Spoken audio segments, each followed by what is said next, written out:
But first up, Washington. They've lost 7 straight games in the division and need a win if they want to keep their playoff hopes alive. Just thinking toward the future as they try to beat a bad trend. The bad trend for New York is the fact that the last 3 road teams on Thursday night, they've simply lost. Take a look at that. So now we want to know if, in fact, Washington can win or New York can win. Skip Bayless, well, it's for you. I can't say it's going to be a fact. If in fact. I wouldn't encourage anybody to take this to the bank. I believe you. But this is for my friend Stephen A. Smith. I'm feeling blue today, Stephen A. I'm actually having a bad day, but I'm going to make your day a good day. I'm going to pick your New York Giants, Big Blue, to win tonight. I have told you from the start of the preseason I liked your Giants defense. I know it hasn't played that well, but it will only get better. I think it's still a little underrated.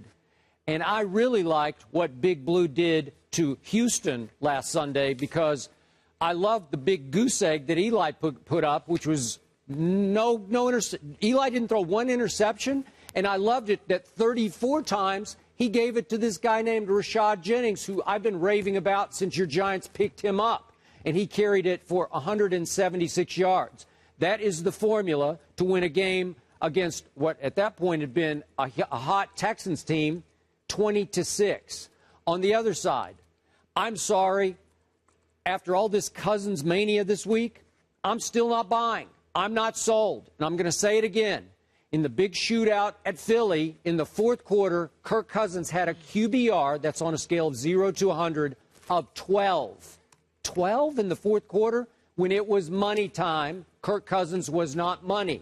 And Stephen A., I've brought this up before. They gave Kirk Cousins 3 starts at the end of the year last year, week 15, 16, and 17. His combined QBR in those games, again, 0 to 100, was 31.4. He lost all 3 games. And the finale against your Giants, he went 19 of 49, no touchdowns and 2 picks. That's not very good. I'm still not convinced he's the answer in D.C. So I'm going to go with your Giants tonight, 27-23, even though they have to travel on a short week to a Thursday night in D.C. or at Washington. Yeah, in D.C. Yeah. That's a bold prediction. 27-23 Giants. Bettis, what do you got?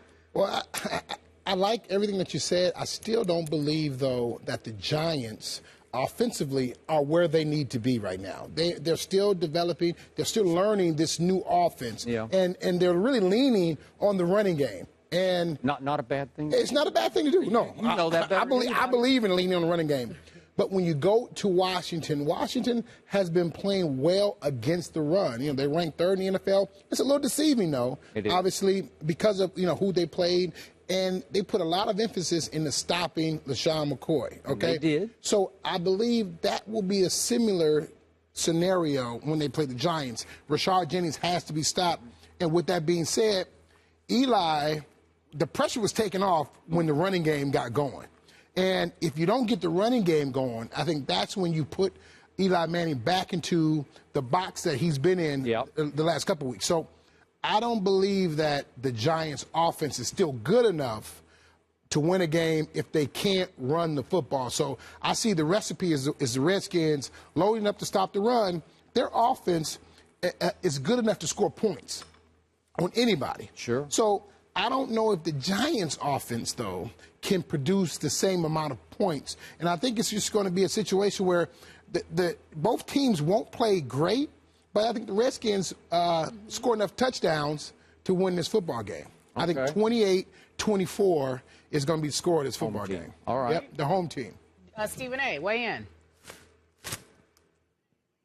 I completely agree with Jerome Bettis. I'm going up against my Giants this evening, Skip Bayless. I simply don't trust their offense right now. Defensively, they're better than the numbers would show. They haven't played up to par. They got the 23rd or 24th ranked defense in the NFL. I'm not overly impressed with them at this particular moment in time, but I know the defense can play better. Offensively, I just think it's too challenging right now. McAdoo being in there as your new offensive coordinator, trying to incorporate and implement the new West Coast offense. There's been an adjustment period. The fact that you ran the football effectively against the Houston Texans doesn't mean that your offense is clicking. It means that you found a way to run the football, and as a result, you won the game. But in order to beat the Redskins, in my estimation, you're going to have to throw it. That means Eli Manning is going to have to be on his game, which he usually is when he's going up in the nation's capital against the Redskins. You've got a guy like Victor Cruz, who finally scored a touchdown again. Ruben Randall and these boys, we know they can play.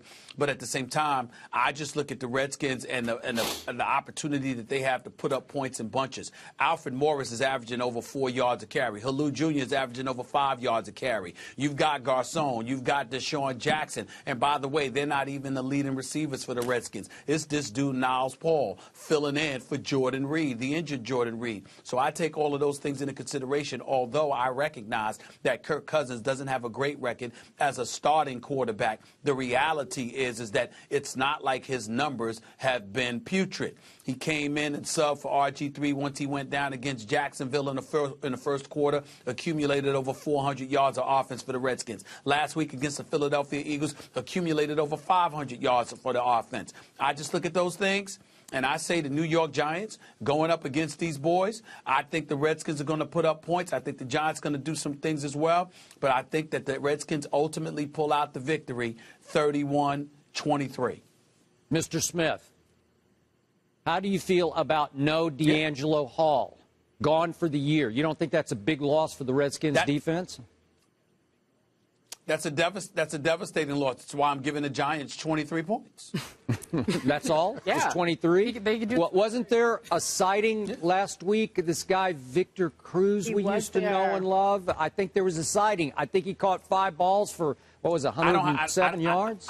I don't have any questions about Victor Cruz's skills, even though he shined when Akeem Nicks was the #1 option as opposed to him. And since he's been the #1 option, he's had some difficulties. I don't totally blame that on him because I believe in the skills of Victor Cruz. The problem is I don't think the offense has clicked as of yet. I think later on in the season, the Giants' offense will be significantly better than it is right now. But because it's still so early, I'm not going to get caught up, Skip, in what I've seen from the Giants going up against the Houston Texans. I'm going to pay attention to what I've seen thus far this season. They're still not clicking on all cylinders. They just ran the ball effectively last week. And remember, it was going up against a Houston Texans offense that wasn't able to do but so much because Ryan Fitzpatrick is your quarterback. So to me, the fact that you were going up against an offense that was limited in what it could do gave the Giants offense more opportunities because the defense was able to neutralize Houston in a fashion I don't think they're going to be able to neutralize the Washington Redskins. Even though Houston has this guy named J.J. Watt, who's I've heard of that guy Defensive before. Player of the Year. That guy? Yeah, but they had no Arian Foster. Okay. He was out in that He was. game. So from an offensive standpoint, Stephen has a point.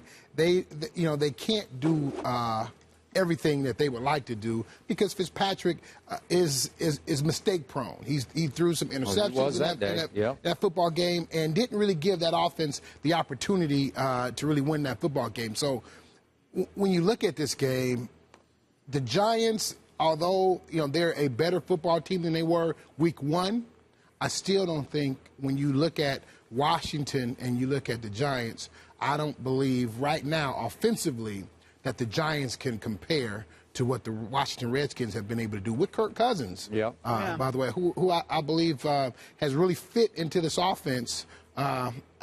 You can at least he did until the fourth quarter the other day. Yeah, okay, he did. Well, and he's still young. He's still figuring exactly. it out. He's still working through it. Had a mistake late in the game, interception. But that's okay. Here we go. He'll be fine. Okay, He's listen. fine. So Jerome and Stephen A. say Washington will win, and Skip Bayless. And I have more faith in Stephen A.'s Giants than he does at the time. You've heard the gentleman weigh in. We want to know what you